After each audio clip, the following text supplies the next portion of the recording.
Gracias. La parte final dice, esto es el resultado de la acción de un tipo humano. Habría que definir a ese tipo humano, al cual, por lo demás, pertenecemos también todos los que estamos aquí, ¿no? O sea, parte de responsabilidad es nuestra también. ¿Cómo se gestó ese tipo humano y cuáles son sus características? Me da la impresión que esto comenzó en la Inglaterra del siglo XVII, cuando el filósofo inglés Francis Bacon dijo, toda la verdad está en la Biblia. Por tanto, los esfuerzos que el hombre hace para alcanzar la verdad con sus propios recursos, todos esos esfuerzos son totalmente inútiles. Por tanto, toda la energía que gastaría en buscar la verdad por su cuenta, debe usarlas en el progreso de las artes útiles y en el comercio. Ahí nació el utilitarismo anglosajón, ¿no es cierto? Y esto se fue perfeccionando y colaboró en eso un hombre tan eminente como Newton, Isaac Newton, y más tarde Adam Smith, ¿no es cierto? Y eso se fue perfeccionando con la influencia de Calvino, que ya había declarado ante el mundo que existen dos tipos de predestinación. Los hombres ricos están predestinados a la salvación porque su riqueza es signo del favor de Dios. Y los pobres estarían condenados porque su miseria, su pobreza es signo de la reprobación de Dios. Y si sumamos ya lo que dice Adam Smith en el siglo XVIII, que la Gran Bretaña no es una sociedad de comunidades ni de familias, sino de individuos, nada más. Y que la actitud básica, autorreferente, egoísta, esa es la que genera riqueza. Por tanto, la solidaridad no vende. La solidaridad no es para el progreso de la nación inglesa, ¿no es cierto? Porque en el fondo todos eran teólogos. Newton era teólogo, también lo era Adam Smith y también lo era Francis Bacon. Por tanto, generar riqueza a ese precio es un mandato divino. Y el progreso de las artes útiles también es un progreso divino. Es un mandato divino. Y esa manera de pensar incluso ya ha llegado al siglo XX y XXI, ¿no? Yo escuché al decano de la Facultad de Economía de la Universidad de Chile, el norteamericano, ¿cómo se llamaba él? Joseph Ramos. Tenía un apellido latino, pero él era norteamericano. Dijo ante un público que Adán, por el pecado, se corrompió en su naturaleza y perdió todas sus aptitudes en el fondo. Y la humanidad cayó, hizo un dibujo en la pizarra, hizo una línea descendente y después hizo una línea en la base del pizarrón, hizo una línea recta así. Y después puso aquí al extremo el número 17. Y dijo, esta es la caída original por el pecado, esta línea baja es los milenios que la humanidad penó en la miseria extendida, en la precariedad. Y el número 17 es el siglo XVII, cuando Francis Bacon enunció esta teoría y le dio un fundamento teológico y se generó y empezó la sociedad europea a generar riqueza, que es la manera en que el hombre recupera la naturaleza adámica que perdió por el pecado. Entonces, a la hora de las preguntas, yo levanté la mano y le dije: decano, dígame usted, ¿esto es un chiste suyo esto? ¿O usted cree realmente en esto? Y me dijo: es la verdad, yo creo en eso. El destino humano, por voluntad divina, es alcanzar el bienestar. Bueno, ahí tienen ustedes una doctrina que yo no vacilo en calificar de satánica, ¿no es cierto? Es realmente la negación más perfecta del Evangelio de Jesucristo. Y si la Iglesia Católica ha declarado que el comunismo es intrínsecamente perverso, ¿cómo que no se da cuenta que esta otra doctrina es también intrínsecamente perversa? Y esa es la que nos maneja a todos. Y nosotros hemos colaborado en eso también. Hemos colaborado sin darnos cuenta en esta doble peregrinación, ¿no es cierto?, de que los ricos tienen el favor de Dios y los pobres no, ¿no es cierto? Y por tanto, un gobierno inspirado por estos principios, con una facultad de economía como dirigida por ese norteamericano, cree que esto es verdad y que no es un chiste de su parte, ¿no es cierto?, haya puesto su énfasis en la economía y no en lo social, y siga funcionando con una constitución que tiene muchos enclaves autoritarios todavía de la dictadura, ¿no?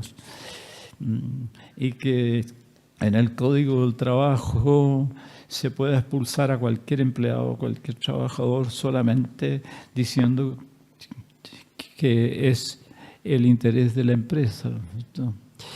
Ya ese es el mundo en que estamos viviendo. Y esto, bueno, en Chile hay un extremo, ¿cierto?, que es una vergüenza, pero en el mundo entero más o menos hay lo mismo. Hay lo mismo, y cualquier pelaje, ya sea de izquierda o de derecha, el pueblo sigue siendo explotado en la sociedad socialista. En China hoy nunca el pueblo chino ha sido explotado con la crueldad que es explotado hoy ahora, aún peor que en la época del imperio.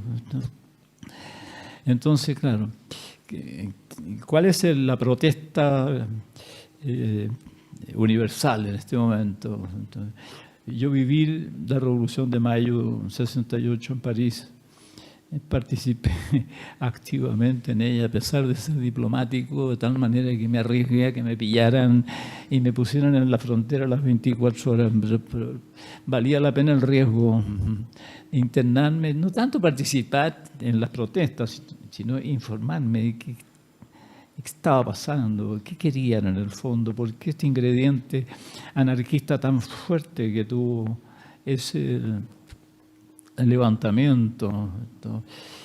Es el malestar de la cultura.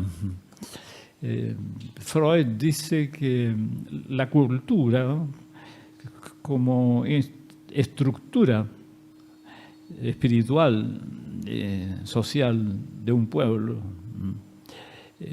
crea, sin embargo, si bien es la manera como desarrolla su creatividad a un pueblo, al mismo tiempo le impone límites al desarrollo personal de cada uno o al radio de acción personal de cada uno, y que eso crea cierto malestar.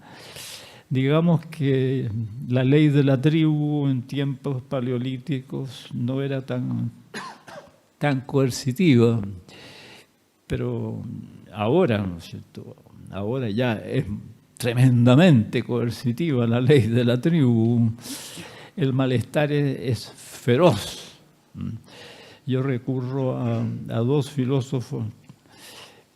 El ideólogo de la Revolución de Mayo en París fue el filósofo y sociólogo norteamericano Herbert Marcuse, Y él tiene dos libros muy importantes, El hombre unidimensional y Eros y civilización. Particularmente el segundo. Dice, hemos creado un mundo puramente tecnológico, puramente económico. Y eso ha creado un tipo humano, el hombre económico. En el fondo, mirado desde un punto de vista espiritual, el hombre económico es un monstruo.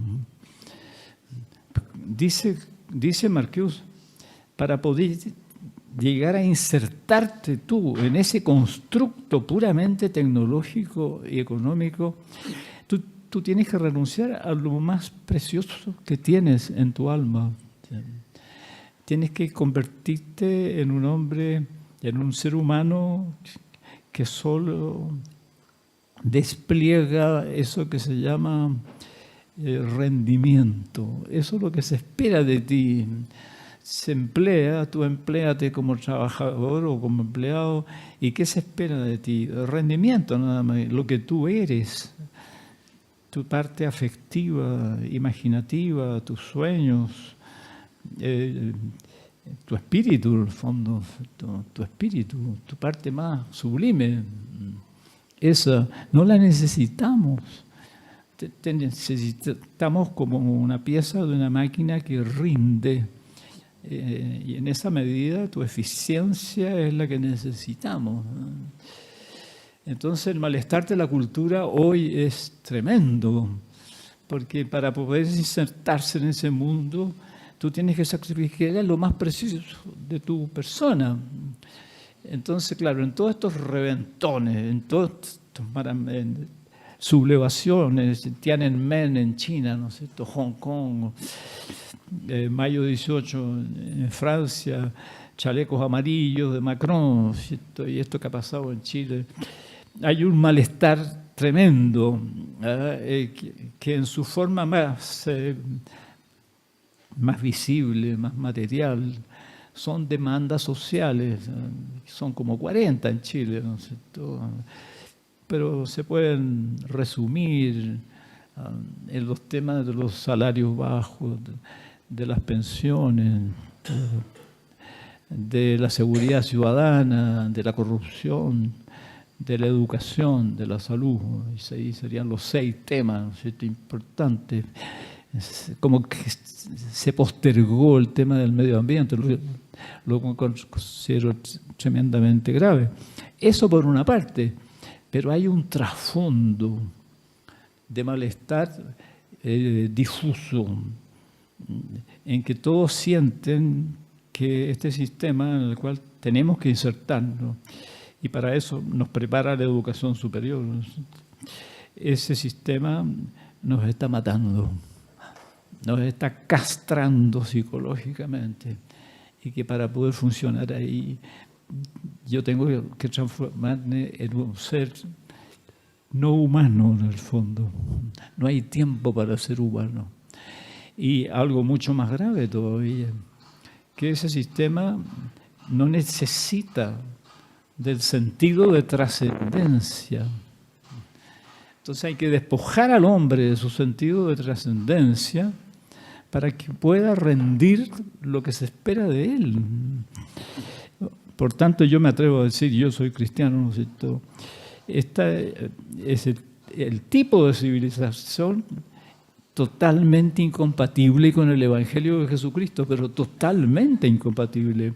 Perdonen lo que me exceda yo, ¿no es cierto? Yo creo que es el peor modelo de sociedad que ha existido en la historia de la humanidad. Porque yo diría que en la Grecia esclavista, en la Roma esclavista, había más humanidad que ahora, ¿no es cierto? Ahora es una frialdad de pensamiento que permite una explotación horripilante del hombre, ¿no?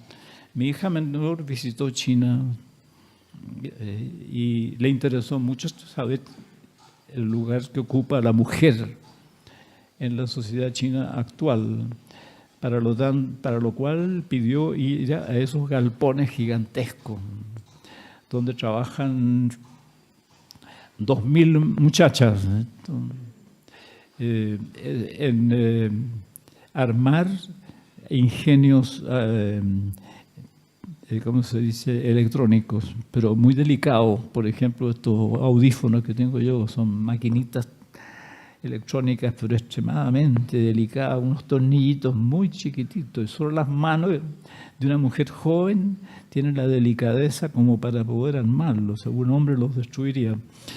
Entonces trabajaban 2000 muchachas, y fue con un guía y les permitió hablar con una de ellas. ¿Qué edad tienes tú? Yo tengo 21 años. ¿En qué consiste tu trabajo? Mire, a esta maquinita yo le pongo este tornillo y este resorte, y se lo paso a mi vecina que le pone otra cosa. Y esto, ¿cuánto tiempo al día empleas en esto? No hacen nada más que eso, no hago nada más que eso. ¿Y cuánto tiempo empleas? 10 horas. Yo trabajo de 10 horas. Entonces, ¿y dónde duermes? En un cubículo.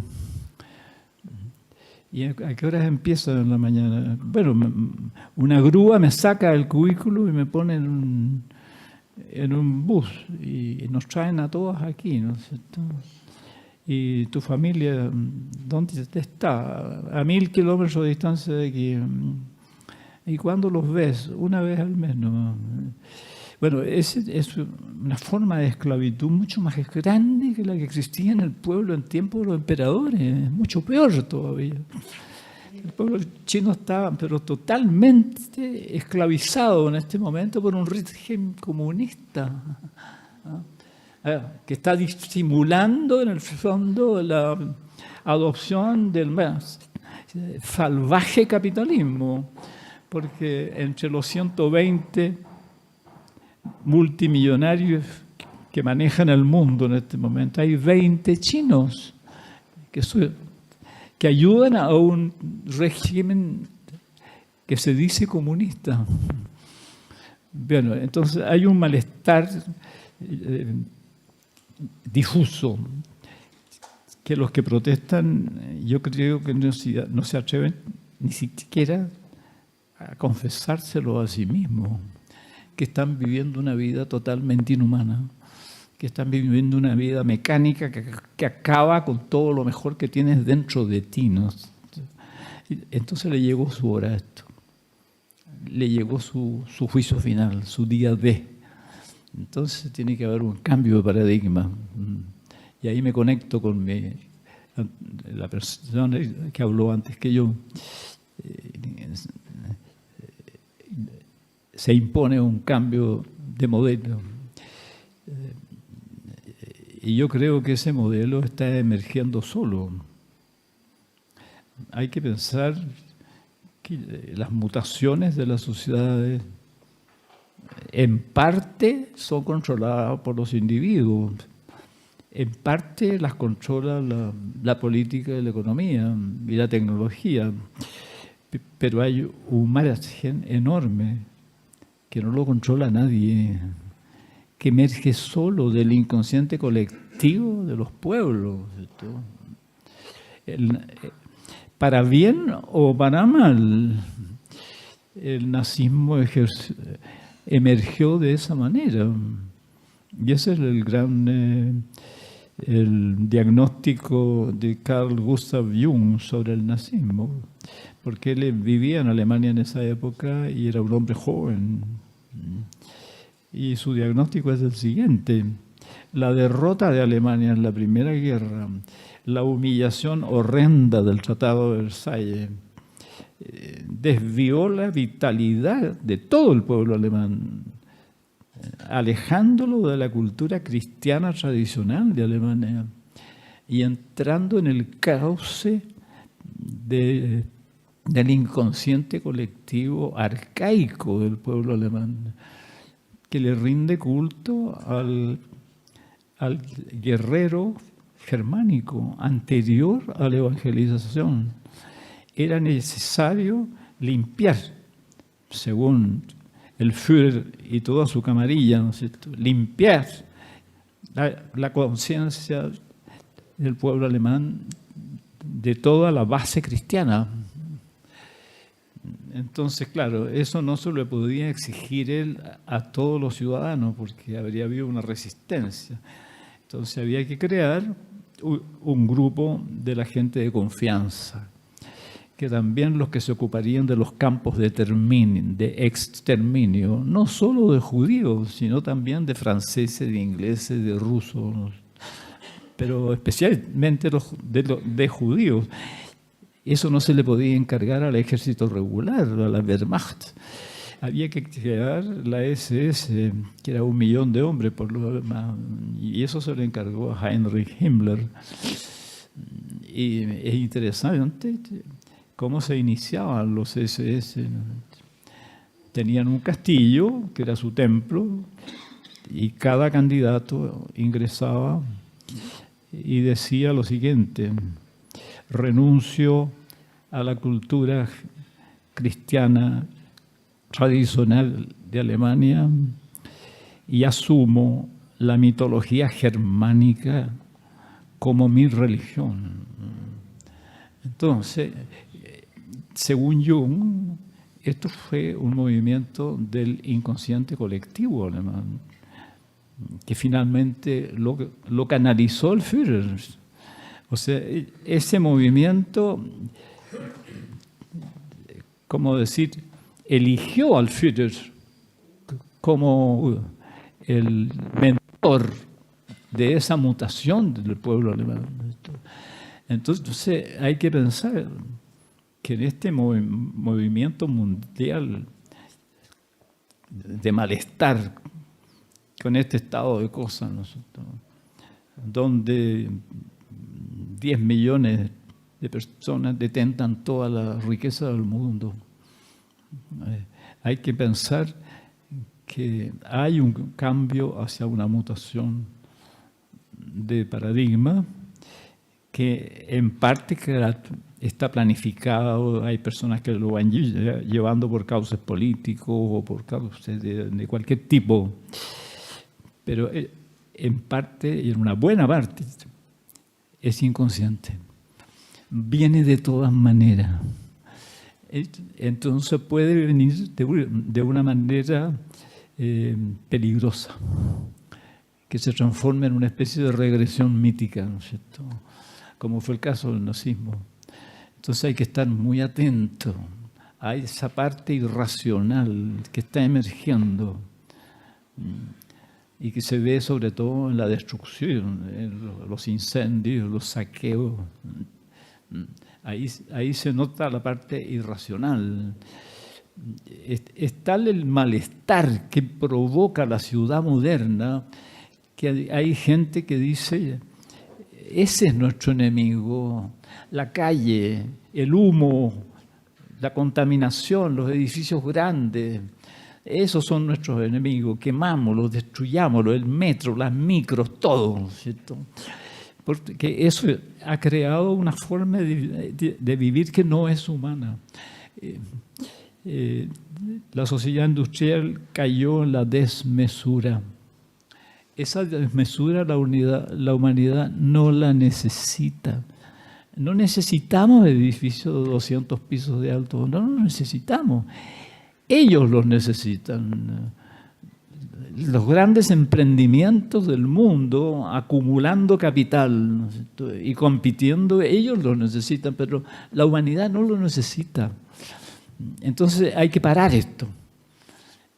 Hay que pararlo en una forma espiritual y no dejar a las hordas irracionales destruirlo, porque en el fondo seguimos dependiendo de ellos. Sabemos que está emergiendo otra cosa, ¿no es cierto? Ahora lo interesante, y con esto termino, es que el cambio no viene de arriba, el cambio viene de abajo.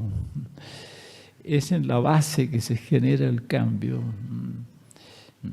Entonces tenemos un ejemplo a mano, muy notable. El Imperio Romano es uno de los imperios más crueles, más dominadores, más injustos, más violentos. más animal en el fondo. San Juan en el Apocalipsis lo llama la bestia, ¿no es cierto? Ya, soluciones de fuerza, ¿sabes? Sociedad dominadora, esclavista. Ya, en el seno de ese imperio se crearon unas comunidades y las fundó el apóstol Pablo, donde se gestó un tipo de hombre que era radicalmente distinto al tipo de hombre que abundaba en ese imperio. O sea, estos hombres interesados, dominadores, agresivos, farsantes. Ese tipo de hombre fue reemplazado, por lo menos en el pequeño ámbito de estas comunidades, por un tipo humano que amaba a su prójimo como a sí mismo, que compartía todo, que respetaba toda condición humana. Ese tipo de hombre solidario, que amaba, respetuoso, que se dejaba llevar más bien por algo que ellos llamaban espíritu, ¿cierto? Ese tipo de hombre de clase media baja en el fondo, comunidades que se fundaron primero en Grecia, después en la Galia, hasta llegaron a Roma, después la Europa oriental, lo que después sería Rumania, Bulgaria, Lituania. Después subimos a la Germania y después a la Gran Bretaña, Escocia, Irlanda. Y finalmente el emperador Constantino se dio cuenta de que su imperio estaba lleno de estas comunidades. De todas partes les traían las noticias. Y resulta que gente de esa estaba ya en la administración pública, hasta miembros del ejército.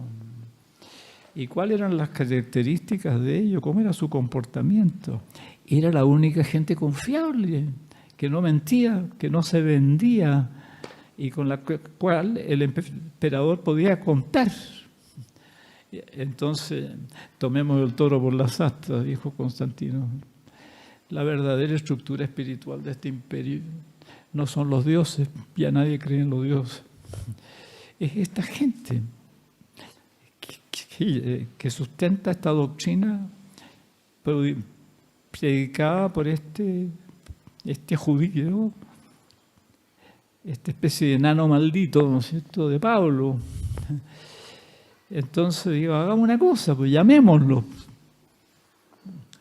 ¿Cómo se llaman los jefes de estas comunidades? Se llaman obispos.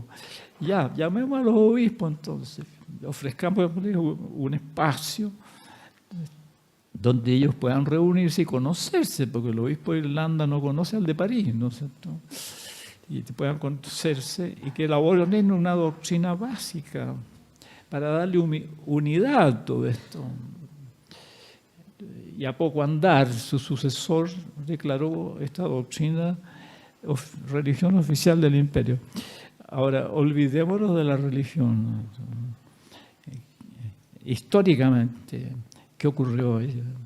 Se creó un nuevo tipo humano que cambió el paradigma de todo el mundo civilizado de la época. Y ese es un milagro que nadie puede explicar, ¿no es cierto? Solo oigamos lo que dice el líder más importante de esto, que fue Pablo, ¿cierto? Pablo decía que no se puede hacer nada si no se tiene la asistencia del Espíritu. Ya, entonces cabe preguntarse ahora, ¿dónde está esa fuerza?